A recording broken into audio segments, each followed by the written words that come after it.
And good afternoon, listeners, once again. You're tuned into the KGOU Readers Club. I'm KGOU Managing Editor Logan Layden, and this week we are highlighting the book Killing the Narrative. It's from graphic artist Joel Daniel Phillips, several poets, and also Quraysh Ali Lansana, who joins me. Quraysh, thanks for joining me. How are you doing up there in Tulsa? I'm fine, Logan. How are you? We are doing just great down here. I want to thank you for joining me to talk about Killing the Negative, which is a new book, which was just at least limited release here within the last few weeks, right? That is correct. We had our first official book launch in New York City about 3 weeks ago, and we'll be launching here on November the 10th at the Philbrook Museum of Art in Tulsa. Well, once again, I appreciate you taking a few minutes to talk to me this afternoon for the next hour. What an interesting book this was. I have the digital copy right now, but I will very much be looking forward to getting my hands on a hard copy of this one, because it's a piece of art in and of itself, the book.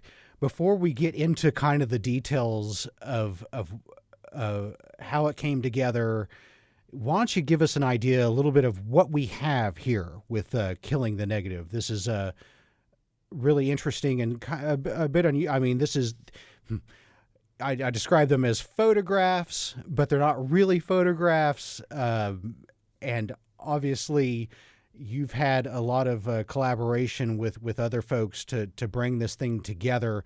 Why don't you kind of just tell us a little bit of what we have here with Killing the Negative? Yeah. Sure. So Joel and I are both wrapping up our Tulsa Artist Fellowships. We were awardees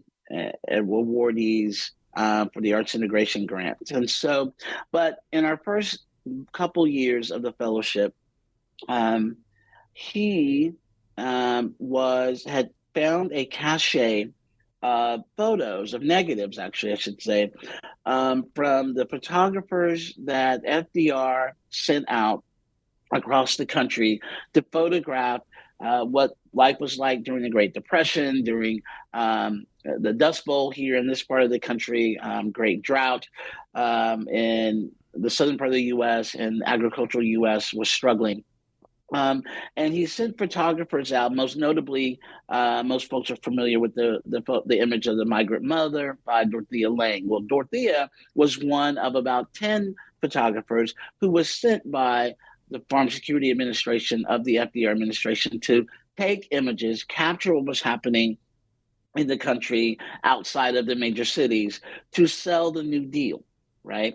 And we have to remember in this historical moment that the second industrial revolution was in full effect. So the cities like Chicago, Detroit, Cleveland, Philadelphia were thriving. New York were thriving because of the second industrial revolution, particularly in relation to the war effort, right? And so what happened is that when these photographers were sent across the country and they captured these images, and they'd send the 60 millimeter negatives back to Roy Stryker, who was the editor of this photographic project from the FSA.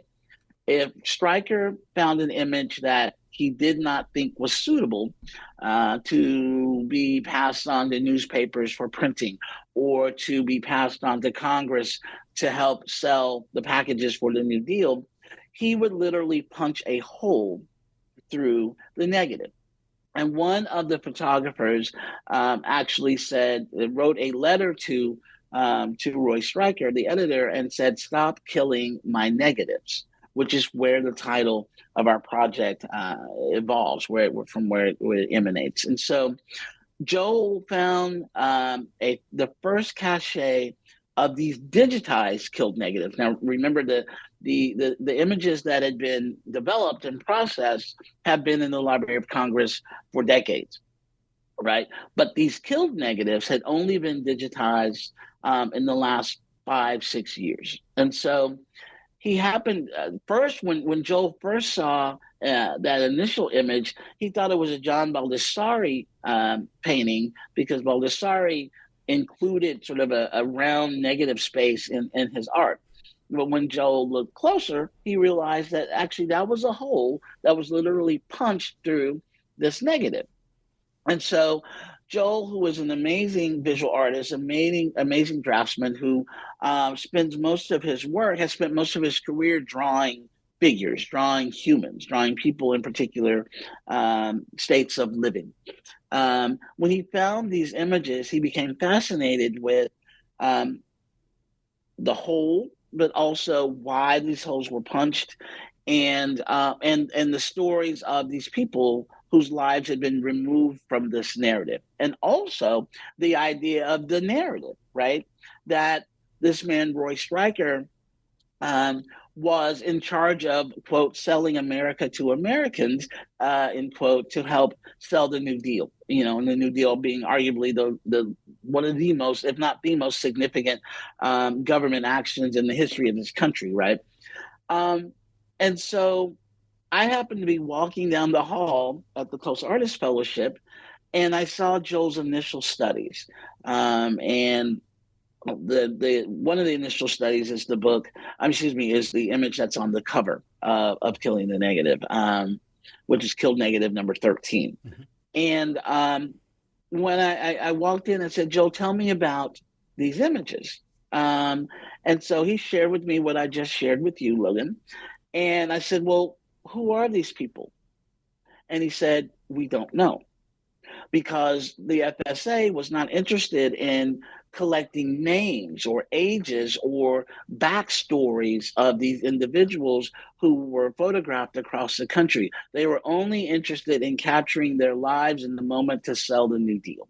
Right. So on the one hand, it's extremely admirable. On the other hand, it leaves a huge deficit in the history, because these people's lives and their stories and who their identities were not important enough to the narrative. And so I, at that point, said, well, these folks need to have story. They need to have voice. And so thus our project was born, with Killed Negative 13 being the first image.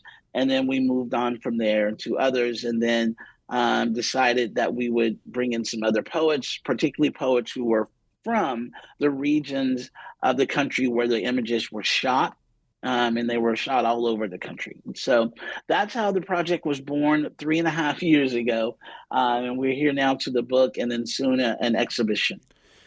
Well, yes, these are striking photos. Obviously, the attempt to take photos of sort of the Great Depression, the struggles that people were going through, but also trying to highlight some of the perseverance. This was all done by the U.S. government in this attempt to, like you say, sell New Deal projects. And these photos were going to be featured in newspapers and magazines. So the guy in charge of this particular project, Stryker, who you've referred to, is making editorial decisions with them. And the ones that he doesn't like, for a whole variety of reasons, were punched through with this hole in the attempt to make them basically unusable, right, for magazines and newspapers. Now, he might not have liked them because they were very similar to other photos that were taken that day that were maybe better photos. He might not have liked them because there's this person's face is blurry. But he also might reject them, kill them with his hole punch for other reasons that are more uncomfortable. I know that this was disproportionately done to photos of indigenous people and black farmers. What for Stryker himself? That's one of the big questions I take away from looking at this book is, what do I think of Stryker, this person that was in charge of this? Was he a racist? Was he trying to get photos that newspapers would actually use? Was he even really a great photographer at all? This seems like a complicated, interesting figure. The person himself is Stryker. Well, I mean, to my knowledge, Stryker was not a photographer. He was the editor in charge of all of these images, and passing them on again to newspapers or to Congress to sell the New Deal. Interesting enough, to your question, his daughter or granddaughter wrote to us when we started the project and started to put some queries out there um, to make sure that we knew that Stryker wasn't racist, or that we didn't. She was concerned that we were putting in the world a narrative of Stryker that suggested that he was racist. Mm-hmm. He is quoted, and we include the quote in the introduction to the book. He is quoted as having a particular disdain for indigenous Americans. That's on record, Mm-hmm. right?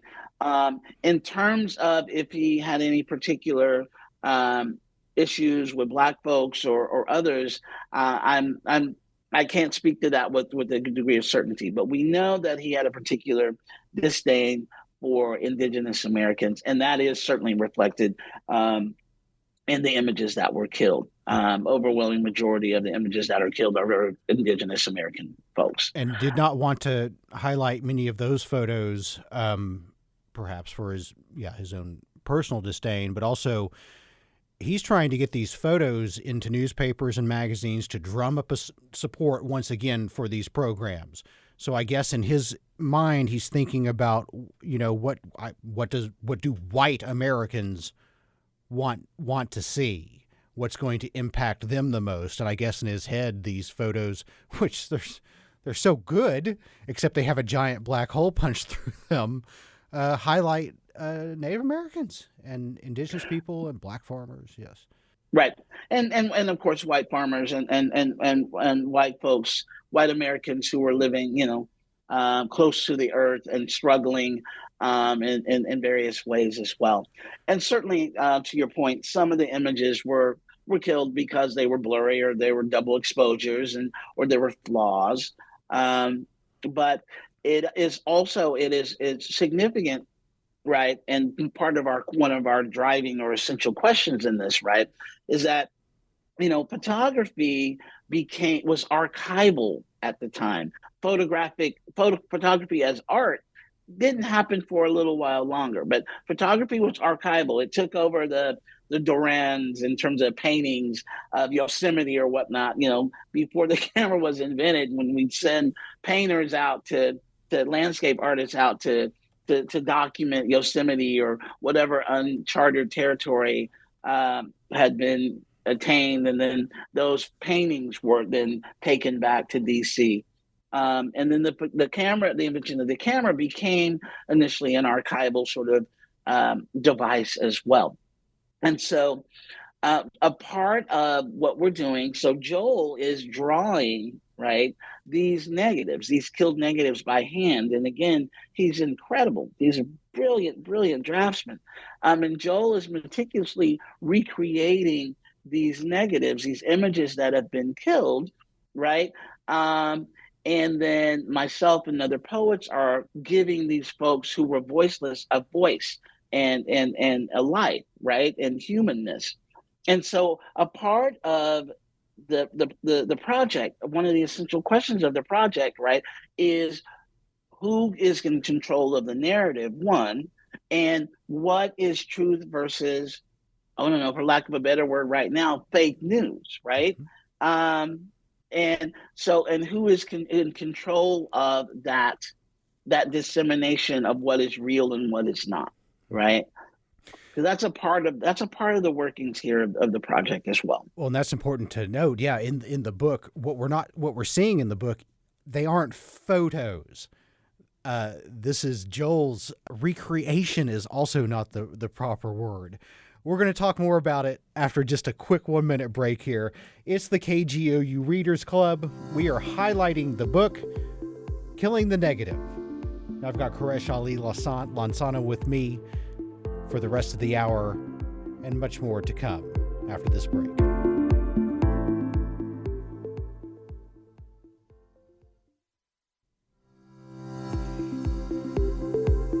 We're hour back with the KGOU Readers Club, highlighting the new book, Killing the Negative, with co-author Quraysh Ali Lansana, who's with me now.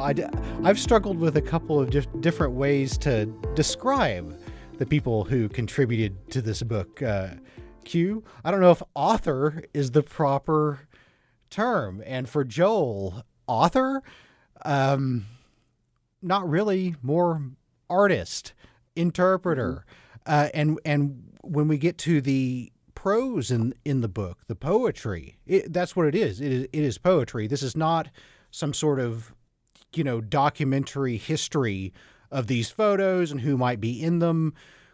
You've actually giving them voice sort of through the interpretation of these other contributors. I try to get across to the listeners exactly what they're going to see here. They're not photos. They're pieces of art. And then that art is then sort of interpreted through these other contributors, including you, and giving them voice that you don't know for sure what these people's backstories were. That's one of the things about these photos is because they were never intended to be used. A lot of them are just simply untitled. We don't know the names of the people. We don't know their backstories. But how did that work? So you've got Joel creating this art based off the photos that have these punch holes in them, and then asking these other contributors to sort of interpret and give voice to. Explain just a little bit more what exactly we have, what it is. Yeah. Sure. So, I will say that, one, that just about all of the poets that we selected chose the images that spoke to them, right? With the exception of one, with Candace G. Wiley, we did assign some images to her. Everyone else we sent, and we sent a whole cache of either the negatives or Joel's rendering of the negatives, and said, pick the ones that speak to you. So that's one. Two, every poet engaged in some degree of research, particularly if the image they selected involved subjects, if there were humans in the image. And so just about every poet did engage in research based on what information that we had. So when you'll see in the book, depending on what page you're on, generally to the left of the image, you'll see the small paragraph of the only archival information that was included with these negatives. And that doesn't just apply, Logan, to the killed negatives. That's the only archival information that was provided for any of the negatives, including the ones that were not hole punched, right, and made it to newspapers, right, or made it to magazines, or made it to the floor of Congress. And so that's all we had. Perhaps a location, perhaps a year in which it was the photograph was taken, and the photographer, if we're lucky. Sometimes we don't even know the photographer who took the image, right? So that's all we had to go on. And so for myself and for, again, probably all of the other poets except for one, we all engaged in research based on what information we had. So, for example, talking about Killed Negative 13 again. So what we know is that gentleman was photographed at 80 acres in Glassboro, New Jersey. 80 acres, and this is something fascinating that I learned that I did not know, is that 80 acres was one of about 15 Black farmer resettlement camps, if you will, that occurred in the country during this time under Hoover and FDR. So think about that for a moment. There were essentially reservations. The government created reservations for Black farmers from the South and relocated them. So this gentleman relocated these farmers. So this gentleman was born and raised in Arkansas. and was relocated to New Jersey, to 80 acres, to this Black farmer resettlement reservation, if you will, right? Fascinating part of history, which I didn't know about. So I dug deeper into that. Rose McClerney, who also is a contributor, also wrote about another Black farmer resettlement location in North Carolina. And so once we got these images, we dug into as much as we could based on the brief and limited information that was provided into the research to find out as much as we could about what was happening, where and the locations where these photographs were taken. So we did as best we could based on the information that we had, but that the government didn't provide much because, again, the point of sending these photographers out wasn't to collect people's life stories. It was to document their hardships, to document their realities, again, to help them, to help sell the New Deal, to provide some relief and some relief for these folks, and again, to sell the captains of industry, the Rockefellers, the Carnegies, and so on, who were thriving in the Industrial Revolution and they weren't thinking most immediately about what was happening to rural farmers in Arkansas or Oklahoma at the time, because business was booming for them in the major cities. So that was a big part, right, of why these photographers were sent out to document America in the first place. So we did the best we could with what we had, and we did some research. I know I spent a lot of time researching for the images that I wrote about, so I could be as authentic, so my poems could be as authentic to the moment in which those images were captured as possible. But again, it all comes back to the essential question that we talked about a moment ago about who's controlling the narrative, right? What is truth and what is a perception or construct of the truth, and the power in the idea of giving voice to folks who don't have a voice here. Well, and if you could describe a little bit, I don't know if you have the book there in front of you, but we've talked a couple of times about Killed Negative number 13, and that's the one that actually appears on the cover of the book. And then when you get into it, we have, again, I say the photo. It's not the photo. It's Joel's recreation of it. In just all these were on film. So what he's done is turn them into art, into paintings with it's generally what, ink, pencil, charcoal, charcoal, right? And for the most part, trying to recreate the photo, but also with just more detail, more emphasis. It seems when we talk about, and they're all numbered. So this is Killed Negative number 13. What is it? What do we see with Killed Negative 13 here? Well, what you see is a gentleman who's probably, it's hard to say, he's probably between the age of 65 and maybe 80. Mm-hmm. He is, as I mentioned, he's a Black man, very, very frail, very, very, very gaunt, grizzled beard. His brow is very, very wrinkled, and Joel did such an excellent job with the wrinkles on his face, his forehead, his hands. You can look at his eyes, and his eyes are sad. His eyes are weary. His eyes are worn from his existence. Right? He's wearing a tattered coat and a very sort of worn collared button-up shirt underneath this tattered leather-looking coat, and he's wearing a bowler hat, and he is tipping his hat to the photographer.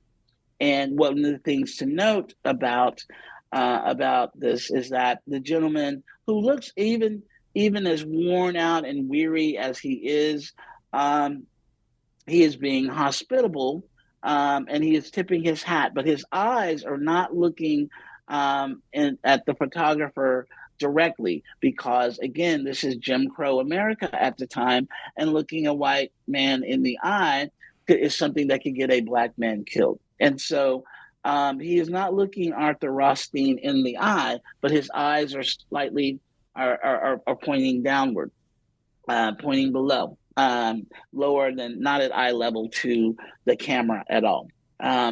And so again, remember this man in 80 at this black farmer relocation site, if you will, is just doing his work. He is trying to grow things. He's trying to make things happen for himself and his family.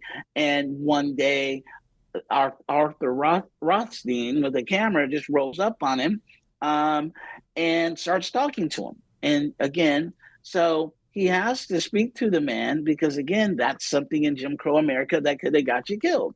So so he takes a stop in his day, a break in his day, to speak to this stranger with a camera. And then the cameraman, Mr. Rothstein, asks him if he can take his photo. And so we assume he asked, right? And so he tips his hat to the gentleman. He tips his hat to the photographer, and which was a very gracious and gentlemanly and stately gesture for a man who was weary, who was living off the earth, who's been dislocated from his home state, his home state of Arkansas, and there's a kind of grace and stature in this elder's presence, in his countenance. And that's what I wanted to capture in the poem, was all of that, right? That in the midst of this man being beat down and weary from a hard life of working the earth, being uprooted from his home state, being placed in this resettlement black agricultural site, that he still had enough during Jim Crow, that he had enough grace about himself to tip his hat to this gentleman and say, "Good day, sir." Right? Yeah. Good day, sir. And that's how Mm-hmm. the poem that you have there ends. That is right next to the image in the book, and of course the image, as most in the book do have, although some are sort of closer in there, has that even in the recreation of the photo, that big black hole that was punched into it in the first place to kill it. And then off to the side is a poem, in this case, for killed negative number 13 by you. So how'd you go through that process as far as how'd you decide what you were going to write? Because it's the poem itself that sort of brings the photo to full life, that gives it a voice and a personality. What was that process like? How did you handle that? You don't know this person. You have little snippets, some kind of idea of what his life might have been like.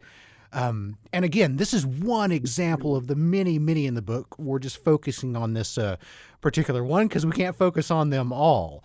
But that, what'd you do? Did you just sit down with it and just sort of, how'd that work? Well, actually, I did. I sat down with the image for a while, and just sort of studied the image, studied the man, studied his features, the weight of the wrinkles on his brow, the wrinkles on his hands, his facial expression, the very heaviness of his eyes, taking in the state of his jacket, the state of his very worn out shirt underneath his very worn out jacket or coat. And then also, again, his countenance, that he's standing upright, that he's tipping his hat at the stranger, right? So I sat with the image for a while, for quite some time. And then I also did the research, right? So I thought about and looked into 80 acres, right? What this was, as I mentioned. I looked into to as much as I could about as much as I could find out or about where he may have come from. So many of the folks, again, from who were resettled to 80 acres came from Arkansas, right? So there was no way for me to confirm that, but I could take that sort of that leap of faith, because based on the research I could find out, many of the folks who were really relocated to this particular Black resettlement, agricultural resettlement, were from Arkansas. So then I took that, and then again I thought about what this man might have felt when Arthur Rothstein, with a camera around his neck, approached him out of the blue. There were no memos. There was no invitation that I'm coming to see you, sir. Right? Out of the blue, one day while he's working in the field, this man shows up and starts a conversation and wants to capture him on his camera. And again, remembering this is Jim Crow, USA, and thinking about this man's life, I thought about what might this gentleman have felt when this happened, when Arthur Rothstein rolled up on him with the camera and struck up a conversation, right? With the struggles that he'd been through, with missing his home state of Arkansas, with trying to fight to grow things that feed his family. What might be going through his head while this stranger is talking to him, right? And so the work of 99% of the poem is all internal dialogue. What I imagine this gentleman might have been thinking when he's interacting with this man. Of course, there are things he would not say aloud to Mr. Rothstein, but what was going on in his head. And so the poem ends, as you mentioned, with "Good day, sir." And "Good day, sir" is in italics, and he's tipping his hat and says, "Good day, sir." And I'm attempting there to suggest that "Good day, sir" are the only audible things that he says, right? That everything else is what's going on in his brain about who is this man, who is this man to, who are you to pause my son up with your whiteness and picture box to demand stillness in a land that little rewards idle? You offer no food for my grandson's mouths, no shelter from raging wind. Every day the sun is angry, right? And so that's what I imagine what's going on in his head when this stranger walks up to him, and he has to speak to him, right? He has to interact with them. He has to be gracious. That's the work of the poem. So 99% of it is internal dialogue, based on his circumstances that I could glean from research, his circumstances that I could feel or sort of vibe from spending a lot of time sitting with this art, and the circumstances that we know of Arthur Rothstein rolling up on him to take a picture. It's one of the reasons I love doing this show, is being able to talk to you about what was going through your head whenever you wrote that. So as I look at that photo and see him tipping his hat, all he said to the photographer was "Good day, sir." The rest is what he was thinking at the time. Fascinating. It's the KGOU Readers Club. We are talking about Killing the Negative with Quraysh Ali Lansana. We'll be back in just 1 minute here on KGOU.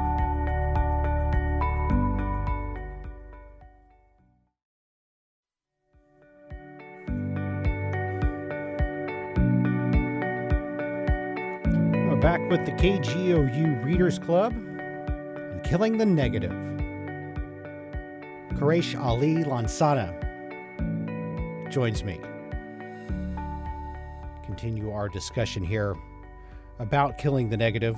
We've talked quite a bit so far in the hour about some of the ways that people of color were highlighted, but the hole punch of Mr. Stryker was not limited to people of color, certainly white folks too, and even just landscapes in general. One of the things I was sort of struck by as I went through the book was how much I was impacted by some of the photos that were simply of landscapes, or even one of the ones that the most was the one with just it's a pitcher of water and a cup with a toothbrush in it, in front of a floral wallpaper design with a big black hole stamped in the middle of it, and the poem associated with it.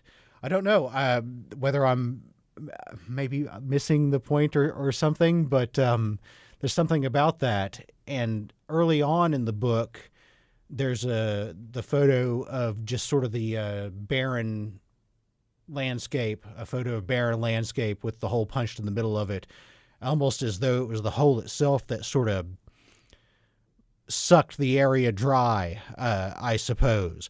Over the course of going through this, these punch holes almost become a sort of a personality in and of themselves within the photos. We see some, we talked about image killed negative number 13 with the black man. The hole is punched like right here in his on the right side, I think, in that one of his chest. Those punch holes themselves seem to add personality to the photos. Yes, I agree. And, and several of the poets actually, speak to the whole, right?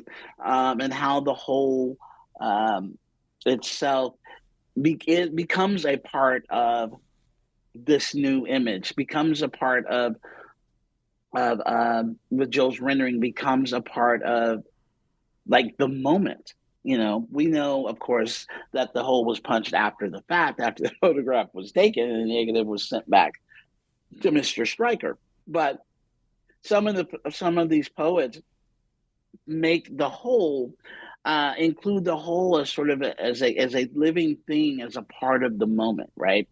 Joy Harjo's piece, most notably, Candace G. Wiley's pieces with the triptych of the young black girl child. And so it's fascinating to see how the different poets played with or used the hole and the hole punch in their work.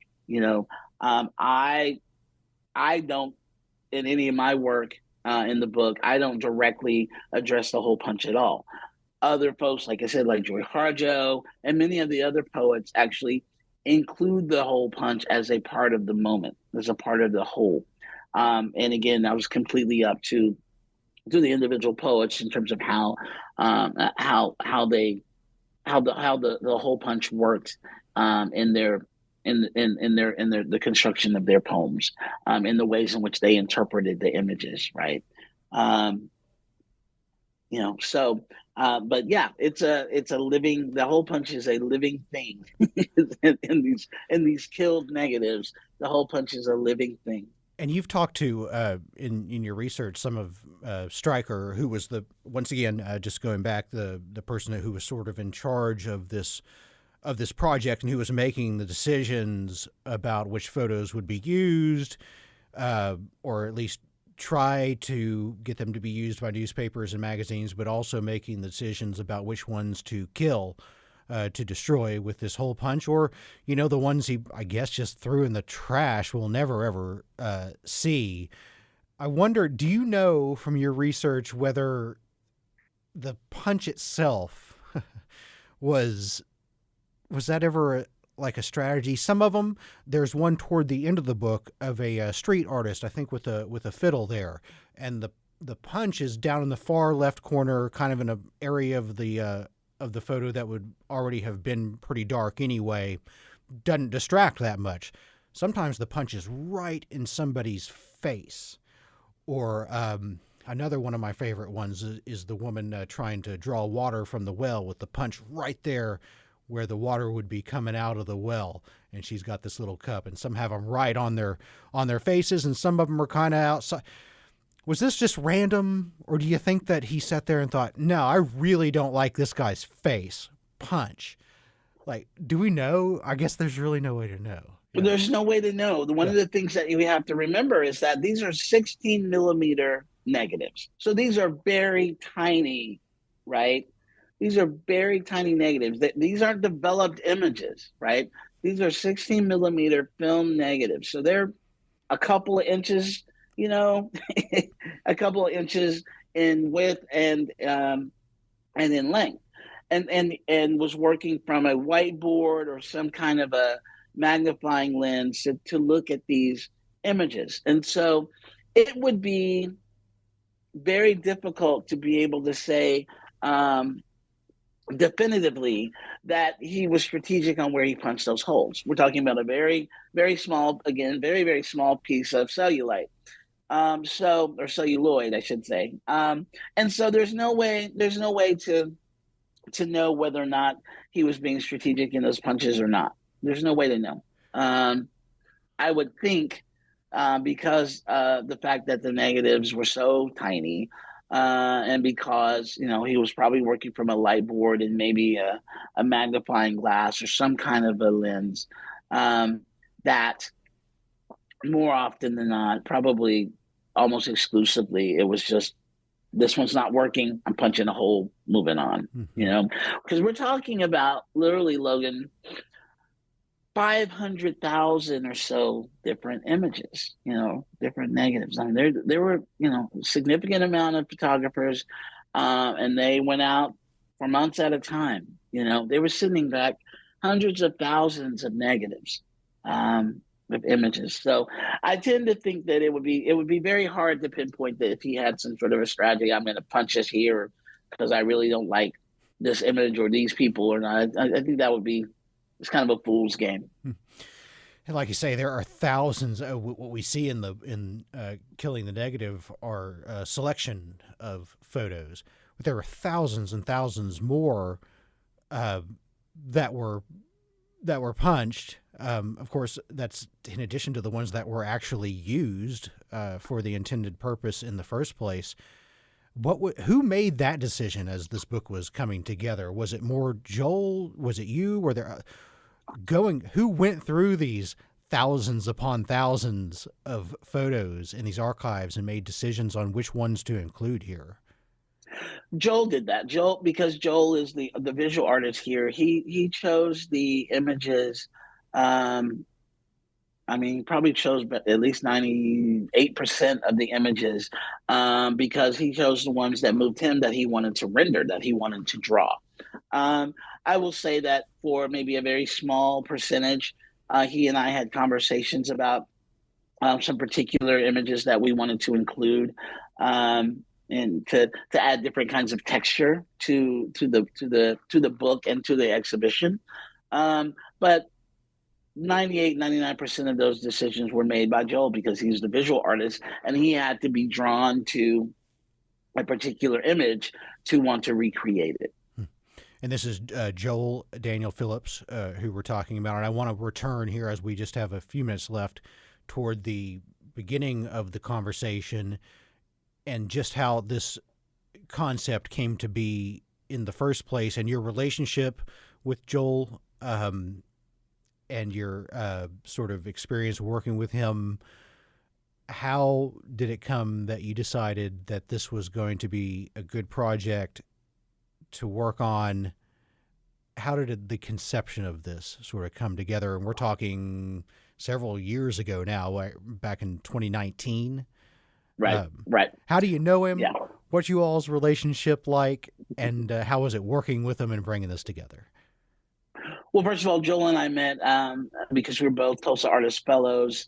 And so we met at the Tulsa Artist Fellowship in 2019. 2019, because it's been 3.5 years since we embarked on this project. And again, he had stumbled across this the first cache of the digitized killed negatives, and was working on some studies of a few of them when I happened to walk by and ask him to tell me about those studies. And when he shared, what the bulk of our conversation has been, Logan, about the backstory about these images. And it's when I learned that these folks had no story, they had no voice. And that's when I was like, okay, so I'm going to give them voice. I'm going to give them story. And so working with Joel has been amazing. He's one of my closest friends. And ironically, when we met, and when this project was conceived, we had barely knew one another, right? We had only met on a couple of occasions. I was at the time a new fellow, and he'd probably been in the fellowship 2 years at that point. And it was my first year. And so, um, over the course of these 3.5 years working on this project, we become very, very close, very, very, very good friends. And working with him has been wonderful. As you mentioned earlier, I've been involved in many collaborative projects, but this one is special to me. This book is very special to me, not only because of working with Joel, which has been huge, and he's brilliant. You can see if you look at any of the images or pick up the book, he's a remarkable self-taught visual artist. But in addition to that, I am, as you know, Logan, I'm a professor of English and creative writing. I'm a professor of African American studies. I'm a professor of history, particularly Oklahoma history, in particular Black Oklahoma history. But the Black experience and the history of the Black experience has been rooted in all of my books, all 20 of my books. So this project, being sort of this amazing sort of gumbo, right? Art, journalism, right? I'm a journalist as well, right? So of art, of journalism, of what it is to archive, right?